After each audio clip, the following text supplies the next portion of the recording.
कर्म के फल हमें अवश्य मिलता है। जाने कर्म के फल हमें अवश्य मिलता है, जैसा हम कर्म किए हैं हमें वैसा ही फल मिलेगा। आधुनिक होने के चक्कर में ये भूल मत जाना कि मित्रों, हम मानव जीवन में जैसा कर्म किए हैं उसका फल इस जीवन में भोगना पड़ता है, लेकिन हम इस बात को समय से समझ नहीं पाते। जब हमें इस बात का बोध होता है कि हमने जो भी कर्म किए हैं उसका परिणाम क्या होगा, तब तक बहुत समय बीत चुका होता है।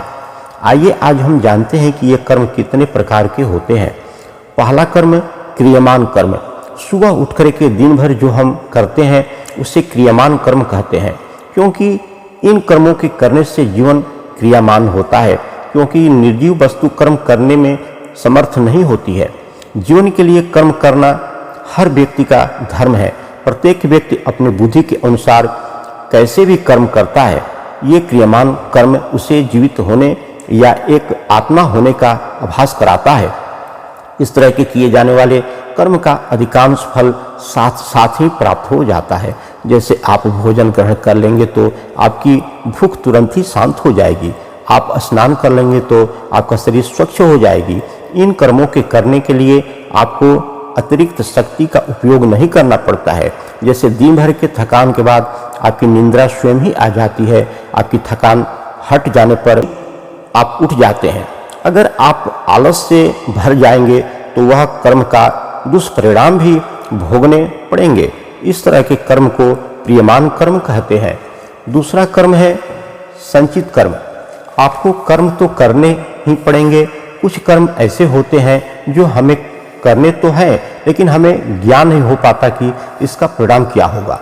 इस प्रकार से हम कुछ ऐसे भी कर्म करते हैं जो हमारे दृष्टि से एकदम सही तथा सटीक भी होते हैं, किंतु प्राकृतिक समाज कुछ प्राणियों के दृष्टि से सही नहीं होते।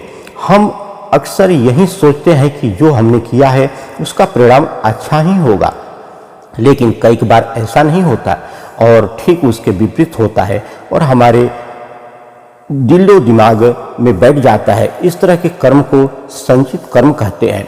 तीसरा कर्म है प्रवृद्ध कर्म। जब हम कर्म करते हैं तो वह कर्म वहाँ ले जाते हैं जहाँ हमारे कुछ कर्म परिपक्व हो जाते हैं, तब भी हमारे कर्मों का फल नहीं मिलता। इस तरह के कर्म को प्रारब्ध कर्म कहा जाता है। इस तरह के कर्म हमारे अंतःकर्म में लंबे समय तक बैठे रहते हैं, जैसे 5 साल, 10 साल, 20 साल या 50 साल या 100 साल।